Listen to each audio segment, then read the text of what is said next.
Hey, come see us on tour. We're going to be in Los Angeles, Columbus, Ohio, Dayton, Cleveland, Cincinnati, Lexington, Kentucky, Burbank, California, and Honolulu. Go to jimmydore.com for a link for tickets. All right, folks, welcome to the Jimmy Dore Show. Keaton Weiss here with Russell Dobular, filling in for Jimmy through Wednesday. Jimmy will be back on Friday.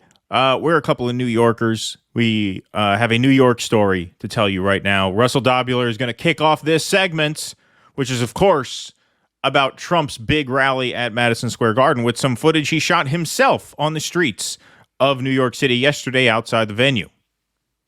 Yes. This was quite a scene.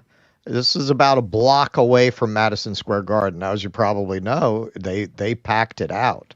So you had to go all the way around, even as press. You had to go all the way around to get online.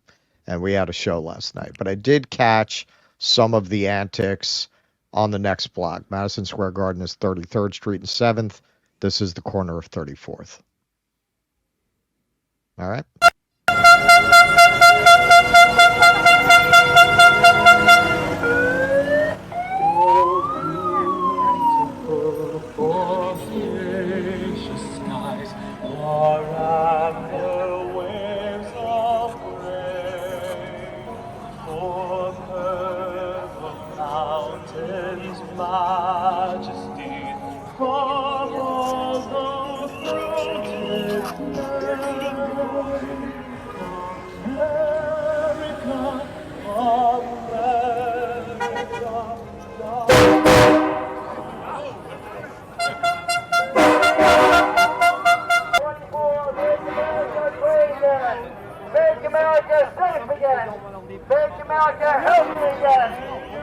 No tax on tips, no tax on overtime, no men and women's sports.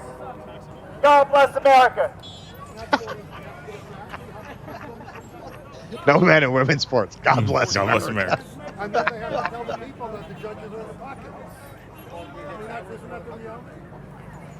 Yeah, but it's, we don't have Trump, Leo. He's the best man in the motherfucking world.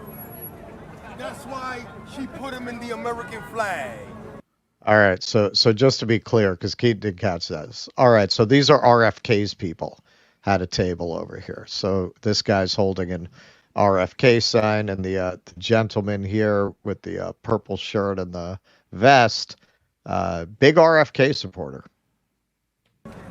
That was your greatness, but y'all was bitching at him like a bunch of little girls. Not me, buddy. To take him out and put a coke fiend. To take him out and put a coke fiend. To take him out and put a coke fiend. To take him out and put a coke fiend. To take him out and put a coke fiend. Now you know why he's on the American flag. This is I must say, this is a Trump rally with a distinctly New York flavor. Oh, yeah. Yep. Yeah, that guy's not really falling in line there. You see the Israel flag with the American flag there. So there's some of Russ's footage. MSNBC had a take, of course. They compared this, as we predicted on our show a while back, to the infamous Nazi rally that was held here many, many decades ago. What was the exact year on that? I forget. What was that? It was like 80 years ago. February 20th, 1939. Yeah, there you go. So, yeah, that was whatever the math is on that. Over 80 years ago, here's MSNBC connecting the dots for us. That jamboree happening right now, you see it there on your screen, in that place is particularly chilling. Because in 1939, more than 20,000 supporters of a different fascist leader, Adolf Hitler, packed the garden for a so-called pro-America rally. A rally where speakers voiced anti-Semitic rhetoric from a stage draped with Nazi banners. When a Jewish protester rushed the stage, the Associated Press reported, quote, instantly, a dozen or more stormtroopers set upon him, knocking him down and beating him as he held his head in his arms. Most of his clothing was torn from his body. Later, he was booked for disorderly conduct. Now, against that backdrop of history, Donald Trump, the man who has threatened to use the military against opponents he calls enemies from within, who has threatened to use the troops to quell what he says are lawless cities and to use those troops to carry out mass deportations of immigrants, is once again turning Madison Square Garden into a staging ground for extremism. Extremism, Nazis. Hulk Hogan doesn't see any Nazis. Hulk Hogan comes out, takes the stage, and shuts this down really quickly. Here he is, Hulk Hogan. I don't see no stinking Nazis in here. Here he is. You know something, Trump maniacs? I don't see no stinking Nazis in here. I don't see no stinking domestic terrorists in here. The only thing I see in here are a bunch of hard-working men and women that are real Americans, brother.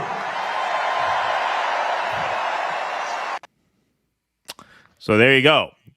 I'm sorry. I'm sorry. Like if you don't see how much this looks like a dystopian comedy written by Kurt Vonnegut in collaboration with Gore Vidal that might have been produced with less production values in 1978. I don't know what to tell you. The whole thing screams Last Days of Empire. Yep, I agree with that. Well, this guy was afraid this would get too favorable a round of media coverage. So this is Tony Hinchcliff comes out and really steals the show with this line. Yeah. So here we go. Here's this piece about Puerto Rico. I don't know if you guys know this, but there's Sorry about that. a lot going on. Like, I don't know if you guys know this, but there's literally a floating island of garbage in the middle of the ocean right now. Yeah. I think it's called Puerto Rico. Okay. All right. Okay. We're getting there. Again, normally I don't follow the national anthem, everybody. All right. Well. Oh, okay. Okay. Yeah. So okay. You want Donald Trump to win, right? Why In the 10 fuck? days, right? Yeah. Why the fuck would you tell that joke? One of the most remarkable things about the momentum he has and has had throughout the election is that he's leading in some polls with Latinos. Yes. Not by a huge margin, but that's just remarkable for a Republican candidate. How do you write the joke, yes, floating garbage, Puerto Rico, and go up there for this guy you want to win? You're not trying to, presumably this isn't an Andy Kaufman bit, right? He's a Trump supporter. What the fuck are you thinking? What was he thinking? Especially when Arizona and Nevada are two pretty pivotal swing states, both going to depend very heavily on the Latino vote. Even Florida, Florida depends mightily on the Latino vote. So this is a congresswoman here, a Republican. And why are you making it easy for them? You know they've been making this really specious comparison to this Nazi rally from 1939. Like that's the only thing that ever happened at Madison Square Garden. Right. There could be no other reason you would be doing a rally at the only venue in New York that could accommodate 20,000 people. I mean, within Manhattan proper. No other reason than to parallel a Nazi rally. And you just got to lean into it like that. With that he didn't even stop there. He made a joke about how he and his black friend carved watermelons for Halloween instead of pumpkins. Right. Like, yeah, really a stupid thing to do within 2 weeks of the vote. Like, okay, so this is a Florida politician, Marie Elvira Salazar, who is a sitting congresswoman, as I understand. Russ, you put this tweet up. Disgusted by Tony Hinchcliff's racist comment calling Puerto Rico a floating island of garbage. This is not a lib. This is a Republican, by the way. This rhetoric does not reflect GOP values. Puerto Rico sent 48,000 plus soldiers to Vietnam with over 345 Purple Hearts awarded. This bravery deserves respect. Educate yourself. Rick Scott, Florida Senator, this joke bombed for a reason. It's not funny and it's not true. Puerto Ricans are amazing people and amazing Americans. I've been to the island many times. It's a beautiful place. Everyone should visit. I will always do whatever I can to help any Puerto Rican in Florida or on the island. So got a lot of repudiation, especially, including, I should say, from the Trump campaign. This joke does not reflect the views of President Trump or the campaign, Danielle Alvarez, senior advisor.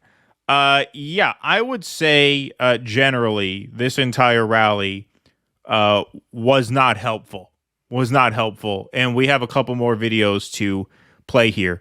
From Donald Trump's convention speech through the Haitian migrant thing, from a campaign perspective, was a period of time in which he could have run away with the race and did just about every single thing wrong.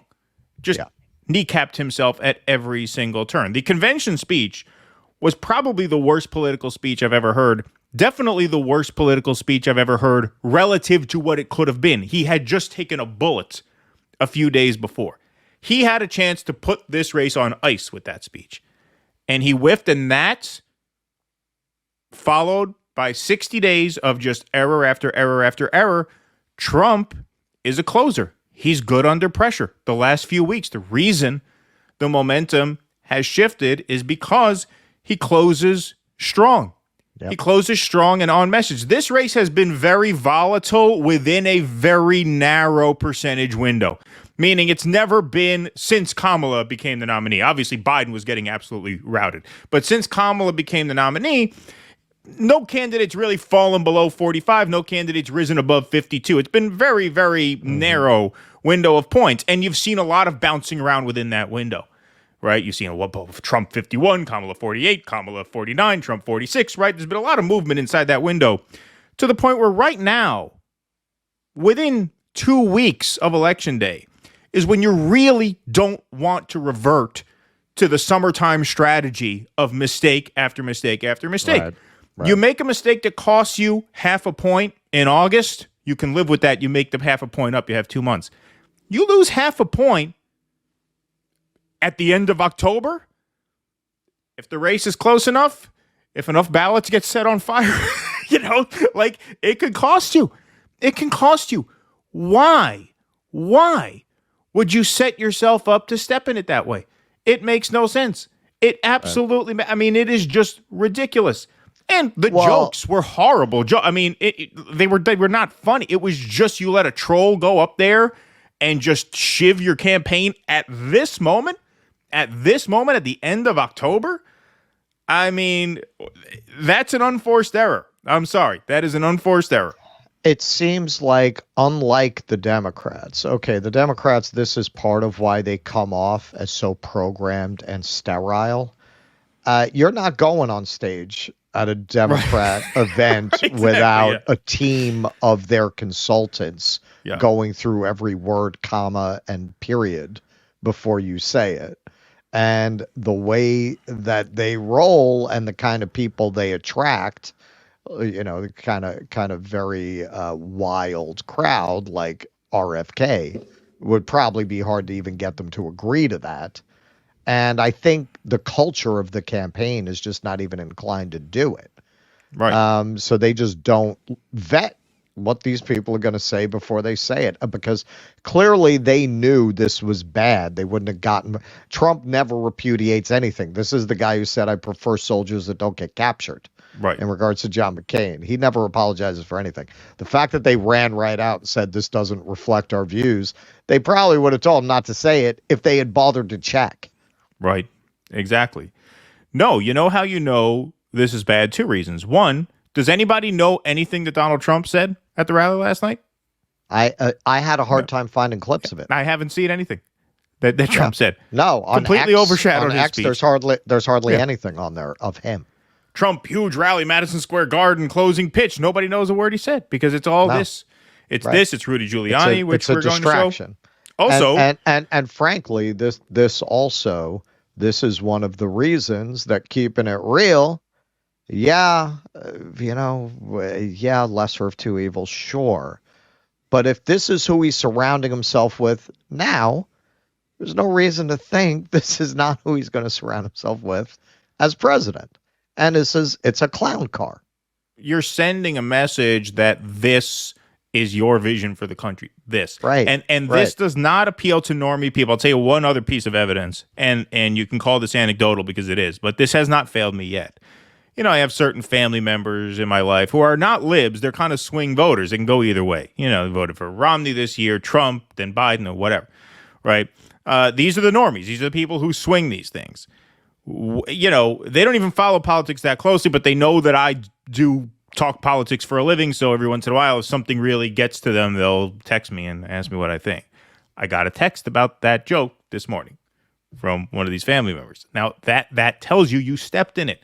You stepped in it. If you're Donald Trump, the macro dynamics of the race favor you. They always have. You have a miserable failure of an incumbent president. You have a completely untalented and incompetent vice president who was installed at the last minute, who clearly can't do the basics of running a campaign.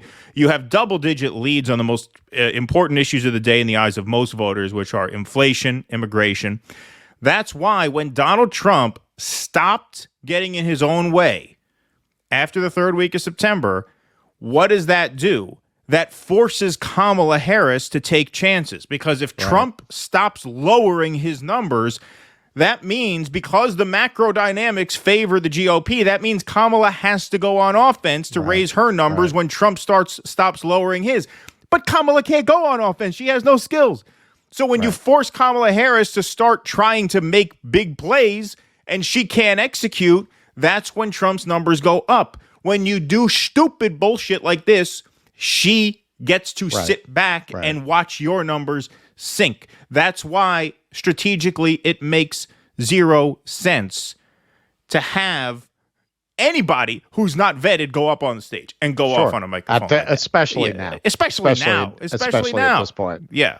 Yeah. It's like bringing in Nestor Cortez in the 10th inning of the World Series when you're up by 1 run in game 1 and giving up a game-winning grand slam. Not that that's happened recently either. But look, bad jokes aside, right?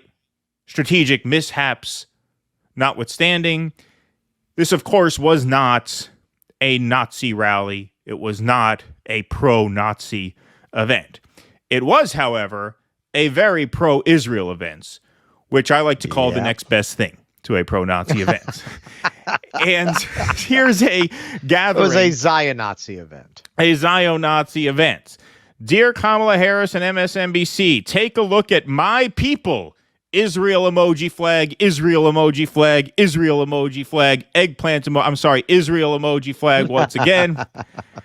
MAGA hats outside Madison Square Garden, singing Pray in Unity for Donald J. Trump. So here is the Zionist faction of the MAGA base showing up, representing on the streets on the way in. So